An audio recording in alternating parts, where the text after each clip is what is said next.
नमस्कार दोस्तों, आज की हमारी कहानी आपको अच्छी लगे तो प्लीज़ मेरे चैनल को सब्सक्राइब करें और वीडियो को लाइक करें।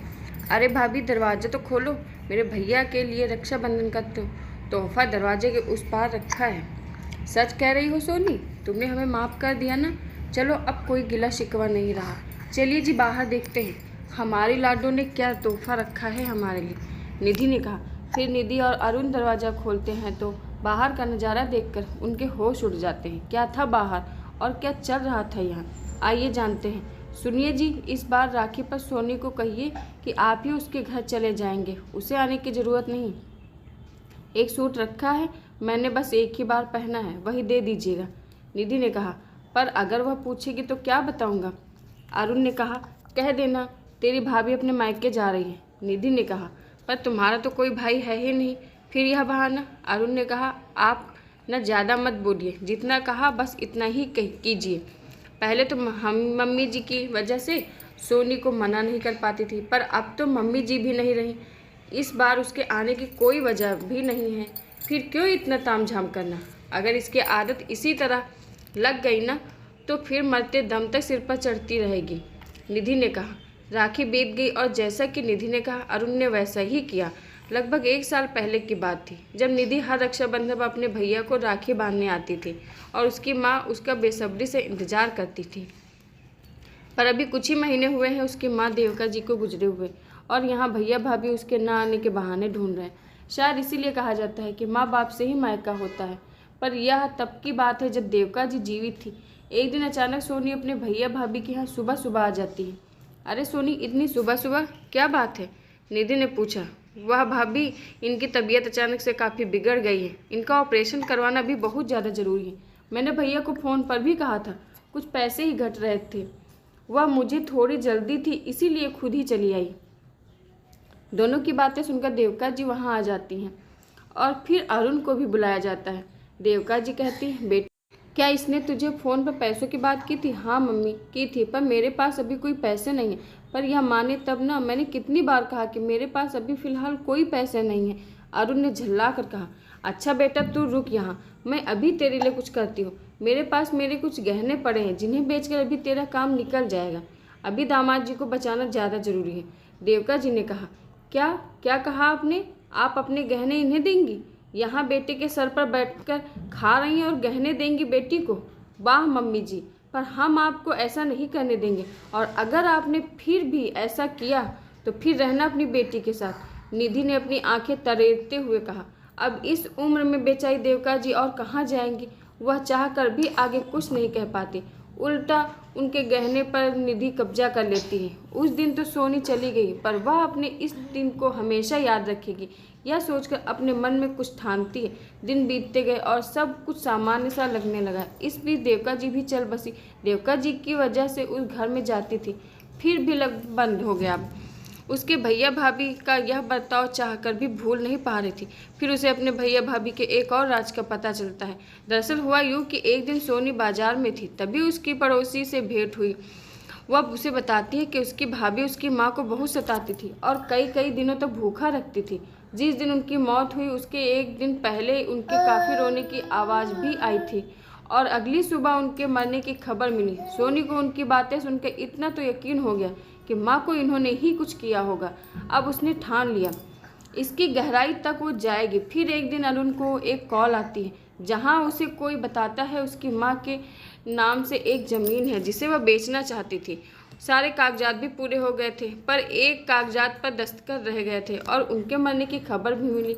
अब हमें पता चला है उन्होंने इस ज़मीन के कागजात के नॉमिनी में अपनी बेटी को रखा था, तो उसके दस्तखत करने भी चलेंगे। अरुण और निधि तो हैरान ही हो जाते हैं कि माँ एक की एक ज़मीन भी थी जिसको उन्होंने बेचने के लिए भी था, और नॉमिनी भी सोनी को बनाया। उनका खून खौलने लगा, पर अपने गुस्से को दबाकर उन्हें फिर उस आदमी से पूछा, कितने में बिकी है वह ज़मीन? 50 लाख में, उस आदमी ने कहा। 50 लाख सुनकर तो दोनों का मुंह खुला ही रह गया। पर अब समस्या यह थी कि सोनी इसकी नॉमिनी थी।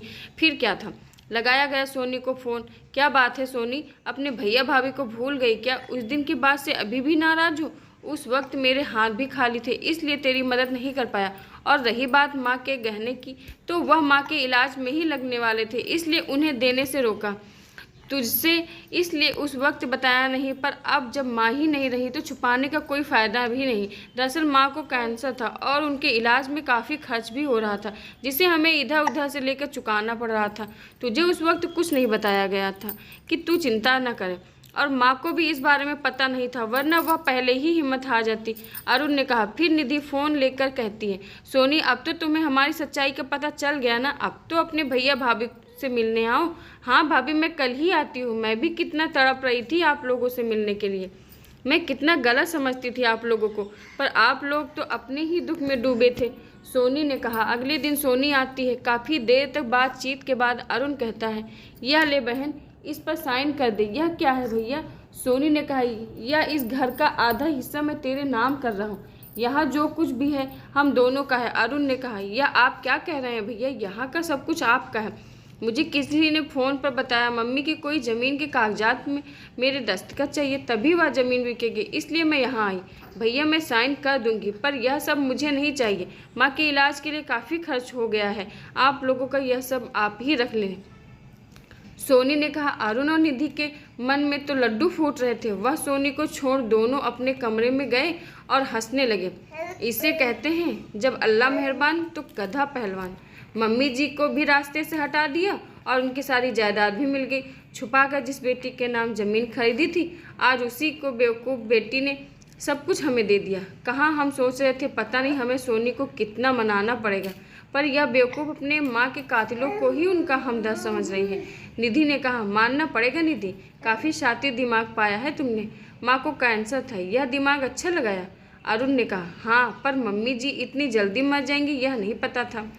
लोग तो कई कई दिन तक भूखे रहते हैं, यहाँ तो बस 2 दिन ही भूखी थी मम्मी जी। निधि ने कहा, चलो हमने माँ को मुक्ति दिलाई, उम्र तो हो ही गई थी, ऊपर से डायबिटीज, प्रेशर, गठिया, न जाने कितनी बीमारियों से पीड़ित थे, उन्हें भी शांति मिल गई और हमें भी। अरुण ने कहा, चलो चलो बाहर, हम उस डायन को अभी पटा कर रखते हैं। एक बार यह भी साइन कर दे, फिर इसको भी इस तरह से अलविदा कहेंगे कि यह कभी यहाँ आने से पहले 10 बार सोचेगी। फिर वह दोनों बाहर आ जाते हैं। तब सोनी कहती है, भैया वह आदमी सारे कागजात लेकर आ रहा है, आधे घंटे में मैं साइन करके निकल जाऊंगी, आगे आप देख लेना। हाँ हाँ ठीक है, तू चिंता मत कर।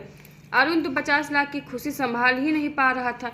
वह इतना खुश था कि न आओ देखता न ताओ, और वो के कहते ही तुरंत कागजात पर साइन कर देता है। फिर वह वकील, यह काम तो हो गया, बाकी के काम भी जल्दी पूरे हो जाएंगे, यह कहकर चला जाता है। ठीक है भैया, अब मेरा काम भी खत्म हो गया, अब मैं भी चलती हूँ। भाभी आपसे एक काम था, सोनी ने कहा। हाँ कहो।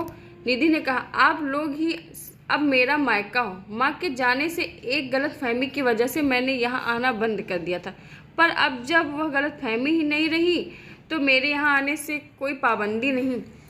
यहाँ इस घर के हर कोने में माँ की यादें हैं। आपसे एक विनती है, माँ के कमरे में कोई बदलाव मत कीजिएगा, मैं जब भी यहाँ आऊँगी वहीं रहूँगी। सोनी ने कहा, सीधे सीधे कहिए ना, अपने लिए यहाँ एक कमरे का इंतजाम कर। इस घर पर अपना कब्जा बरकरार रखना चाहती हैं तो फिर यह सब इतना नाटक करने की क्या ज़रूरत थी? निधि ने चिढ़ते हुए कहा, अरे भाभी रुको जरा, अभी तक वह ज़मीन भैया के नाम हुई भी नहीं, इतनी जल्दबाजी करनी सही नहीं। थोड़ी देर और रुक जाती, फिर अपना असली चेहरा दिखाती। मुझे भी मज़ा आ रहा था तुम दोनों का यह ढोंग देखकर। मुझे तो लगा इतने समझदार तो तुम लोग होंगे ही। अच्छा ठीक है, जाओ, मेरी छोड़ो, मैं यहाँ सब कुछ तुम लोगों की जिम्मे देती हूँ। और भैया दरवाज़ा खोलो, देखो मेरी राखी का तोहफा। हर बार तो तुम मुझे भाभी के पहने हुए कपड़ों से ज़्यादा कुछ दे नहीं पाए, पर आज तुम्हारी यह बहन तुम्हें वह तोहफा देगी जिसे चाहकर भी तुम कभी भूल नहीं पाओगे। जब दोनों ने दरवाज़ा खोलते हैं, पुलिस खड़ी होती है और वह अरुण और निधि को देवका की हत्या के जुर्म में गिरफ्तार करने आए थे। यह सब क्या है सोनी? निधि ने पूछा। भाभी, जिस तरह आप लोगों ने माँ को मारा उसके बाद भी यह पूछने की हिम्मत हो रही है, बड़ी आश्चर्य हो रही है। भूखा रखती थी ना आप माँ को, अब दोनों रहना जेल में भूखा, तब उन्हें शायद माँ की तकलीफ का पता चले। और हाँ, माँ ने कोई ज़मीन नहीं खरीदी थी, यह तो तुम दोनों का भांडा फोड़ने के लिए मैंने सारा खेल रचाया था और तुम दोनों मेरे चंगुल में फंस भी गए। ले जाइए इन दोनों को, और सबूत मैं ले आती हूँ पीछे से, इनकी सारी रिकॉर्डिंग है मेरे पास।